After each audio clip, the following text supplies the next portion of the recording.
In 1975, Jim Jones, the leader of a religious cult and a civil rights activist, said, "I love socialism, and I'm willing to die to bring it back. But if that's the case, I'll have to bring along another 1,000 people with me."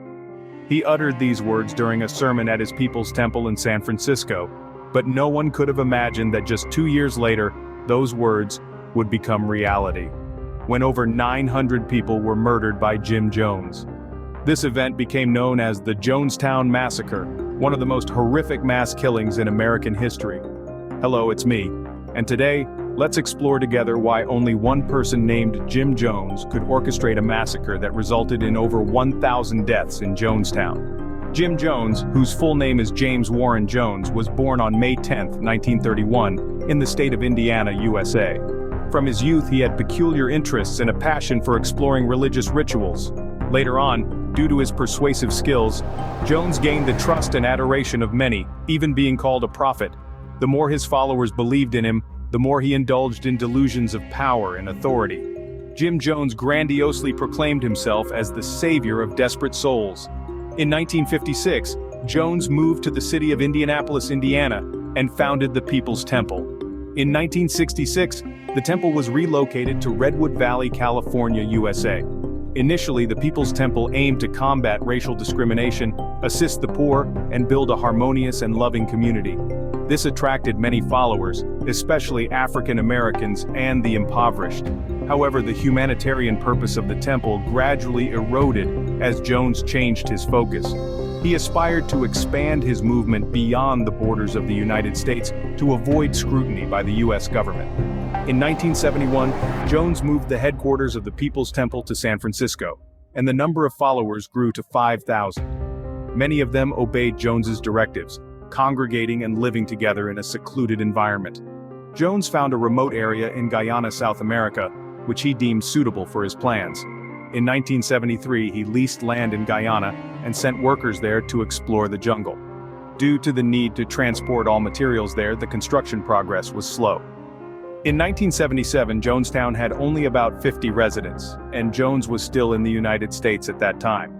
Everything changed when Jones learned that some stories about the temple would be published. Among these were stories he didn't want the public to hear, recorded after interviews with former members. On the night before the articles were to be published, Jim Jones and hundreds of People's Temple followers flew to Guyana and relocated to the Jonestown compound. Initially, Jones intended to turn Jonestown into a paradise, but upon arrival, things were not as members had anticipated. Their passports were confiscated, letters to families were never sent out, and food and water were often mixed with certain prohibited stimulants.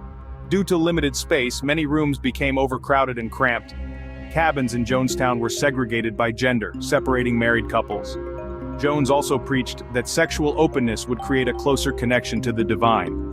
Residents were coerced into participating in group sexual activities, including children. The high temperature and humidity in Jonestown caused many to fall ill. They were forced to work longer hours, up to 11 hours a day, and frequently attended late-night sermons. Living there, they heard Jones's voice over the loudspeakers every day, sometimes non-stop, and were even punished if they dared to question his authority, sometimes even at midnight. This exhaustion led many members to want to leave, but escaping required Jones's permission due to the jungle surroundings. Life there was a complete lie, as they couldn't even grow enough food due to the thin jungle soil, leading to starvation. Jones would send out small groups to beg for food, or scavenge leftover items from markets. When Jones relocated the People's Temple to the dense jungles of Guyana, his control over the members became extreme. He used mind-altering drugs to manipulate them. According to the New York Times, Jim Jones had stockpiled and was using Quaalude, Demerol, Valium, morphine, and 11,000 doses of Thorazine, a drug used to sedate severely mentally ill individuals. Tommy Bogue is a survivor of the airport shooting, who attempted to flee with Leo Ryan along with his parents and sister.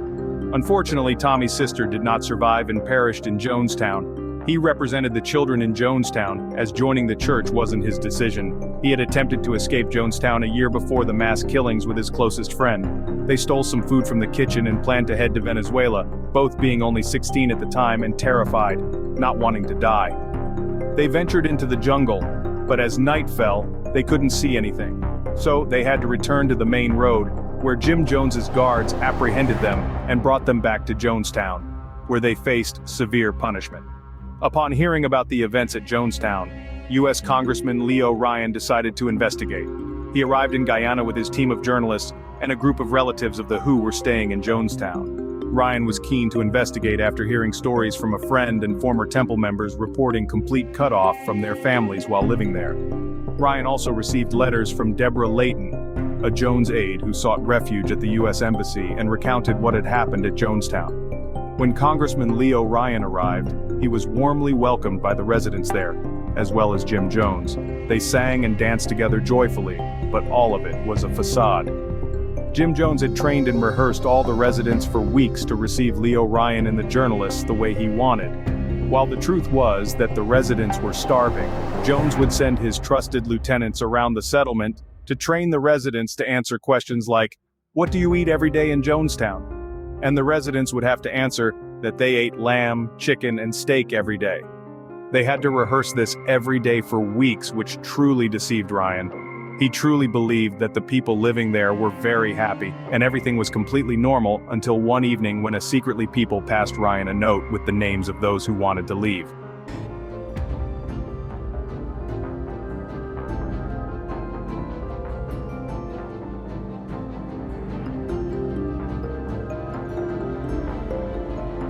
But Jones found out about this. No one here was allowed to speak privately to Ryan and the journalists. Nevertheless, he immediately dismissed Ryan and the journalists, realizing that his script was collapsing. In imminent danger, Ryan's group and those wanting to escape Jonestown quickly packed up to head to the airstrip. But no planes were waiting for them there. Finally, when two planes arrived and were preparing to land, a truck approached, from which Jones's guards jumped out and simultaneously opened fire on Ryan's group and those trying to escape. 4 people died that day, including Leo Ryan, while others were severely injured. Jim Jones and his men then returned to Jonestown and informed the residents about what had just happened. He told the believers that Ryan's group had been attacked at the airstrip, and Jonestown was no longer safe. The U.S. government would react harshly to Ryan's assassination, he said, claiming that when the military arrived, they would kill all our innocent children, and believed that the only way to escape that pursuit was suicide, an action he considered revolutionary. A woman spoke up in opposition, but when Jones asserted that there were no other options, her voice was drowned out by the crowd. He told them that everything had come to an end. It was time for them to transition to the other world. Upon receiving news of Congressman Ryan's death, Jones became even more anxious, pressuring the followers to carry out mass suicide, ordering the placement of large containers of cyanide-laced grape drink in the middle of the assembly hall, while placing Valium, a dose of anti-anxiety medication, at the entrance of the assembly hall for those who needed it. Jones ordered the pumping of cyanide into the children first, followed by women, and finally the remaining members of the cult. He realized that if they killed the children first, the parents would have no reason to live. So he began with the babies, trying to convince everyone that it was just another rehearsal.